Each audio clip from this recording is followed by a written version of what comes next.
ஹரி ஓம். ரிஷி பஞ்சமி விரதம் மங்களகரமான ஸ்ரீ குரோதி வருஷம் ஆவணி மாசம் 23ஆம் நாள் செப்டம்பர் 8ஆம் தேதி ஞாயிற்றுக்கிழமையன்று உலகம் முழுவதும் ரிஷி பஞ்சமி விரதம் கடைபிடிக்கப்படுகிறது.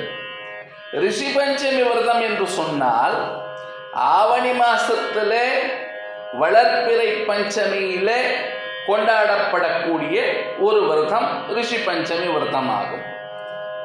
இந்த விரதமானது ஒவ்வொரு வருஷமும் கணேச சதுர்த்தி விநாயகர் சதுர்த்தி பண்டிகைக்கு அடுத்த நாள் கொண்டாடப்படுகிறது. சப்த ரிஷிகளை வணங்குவதற்காக என்றே ஏற்படுத்தப்பட்ட ஒரு விரத நன்னாள் ரிஷி பஞ்சமி நன்னாளாகும். சப்த ரிஷிகளான பிருகு மகரிஷி, ஆங்கீரசர் மகரிஷி, மரீச்சி, புலகர், புலஸ்தியர், அத்ரி, வசிஷ்டர் முதலான இந்த சப்த ரிஷிகளையும் 7 ரிஷிகளையும் வணங்குவதற்கென்றே ஏற்படுத்தப்பட்ட ஒரு விரத நன்னாள் தான் ரிஷி பஞ்சமி நன்னாள். இந்த சப்த ரிஷிகளை வணங்கி வழிபடுவதன் மூலமாக நமக்கு ஏற்பட்டிருக்கக்கூடிய சாபங்கள் எல்லாம் தீர்ந்து போகின்றன. குறிப்பாக பெண்களுக்கு ஏற்படக்கூடியதான தோஷங்கள் எல்லாம் விலகும் என்று புராணங்களிலே சொல்லப்பட்டிருக்கின்றன.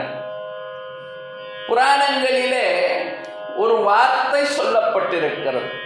அது என்ன என்று சொன்னால், நம்மை நோக்கி ரிஷிகள் எல்லாம் சொல்லுகிறார்கள், அமிர்தஸ்ய புத்ராஹா அமிர்தஸ்ய புத்ராஹா என்று ஒரு வார்த்தையை சொல்லுகிறார்கள்.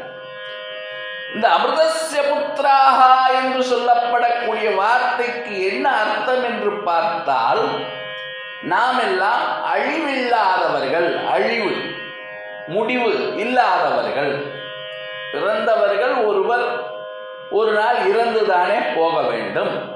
அப்படி இருக்கும் பொழுது நம்மை பார்த்து எப்படி அழிவில்லாதவர்கள் என்று சொல்லுகிறார்கள் என்று பார்க்கின்ற பொழுது, நாம் எல்லாம் இந்த ரிஷிகளுடைய வம்சத்தில பரம்பரையில வந்தவர்கள். ரிஷிகளுக்கான ஞானம், அறிவு, தெளிவு எல்லாம் நாம் உடையவர்கள். எல்லா விதமான பரந்துபட்ட மெய்ஞானத்திலே நாம் கடைபிடிக்கக்கூடியவர்கள். மெய்ஞானத்திலே நாம் ஆழ்ந்து அமிழ்ந்து ஆழக்கால் படக்கூடியவர்கள் என்கின்றதான விஷயத்தை சொல்லுவதற்காகத்தான் இந்த வார்த்தையை அமிர்தஸ்ய புத்ராஹா அப்படிங்கிறதான வார்த்தை உபயோகித்திருக்கிறார்கள். ஆகையினாலே சப்தரிஷிகளினுடைய பரம்பரையில இருக்கக்கூடிய வம்சத்தில இருக்கக்கூடிய நாம் அவர்களைப் போலே தெளிவு, அறிவு, ஞானம், மெய்ஞானம் எல்லாம் பெற வேண்டும். அப்ப என்ன பண்ணணும்? அவர்களை வணங்க வேண்டும். விடியற்காலையில எழுந்து வீட்டையெல்லாம் தூய்மையாக்கி குளித்து நெற்றிக்கு ஒரு திலகமிட்டு சப்த ரிஷிகளையும் வணங்க வேண்டும். மனதார தியானிக்க வேண்டும். இந்த 7 ரிஷிகளினுடைய பெயரையேனும் ஒரு முறை நாம் உச்சரிக்க வேண்டும், சொல்ல வேண்டும். அப்படி வணங்குவதற்கென்றே வழிபடுவதற்கென்றே ஏற்படுத்தப்பட்ட கடைபிடிக்க வேண்டிய ஒரு விரத திருநாள் தான் ரிஷி பஞ்சமி நன்னாள். வட்டசாவித்ரி விரதம், இன்னும் பல பல விரதங்கள் எல்லாம் வடபாரதத்தில் ஏராளமாக கொண்டாடுகிறார். அப்படி கொண்டாடப்பட வேண்டிய, கடைபிடிக்கப்பட வேண்டிய ஒரு உயர்ந்த திருநாள் தான் ரிஷி பஞ்சமி விரத நாள். அந்த விரத நாள் இந்த பஞ்சமி நன்னாளிலே சப்த ரிஷிகளையும் ஒரு முறை தியானித்து அவர்களுடைய அருளை நாம் பெற வேண்டும்.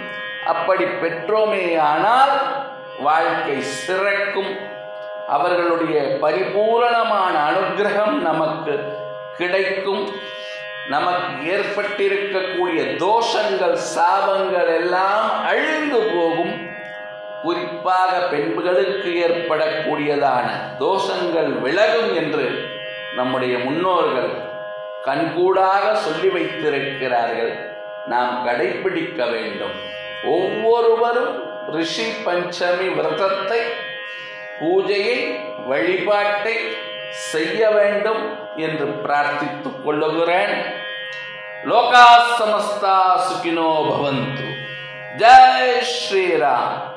ஜெய் ஹிந்த்.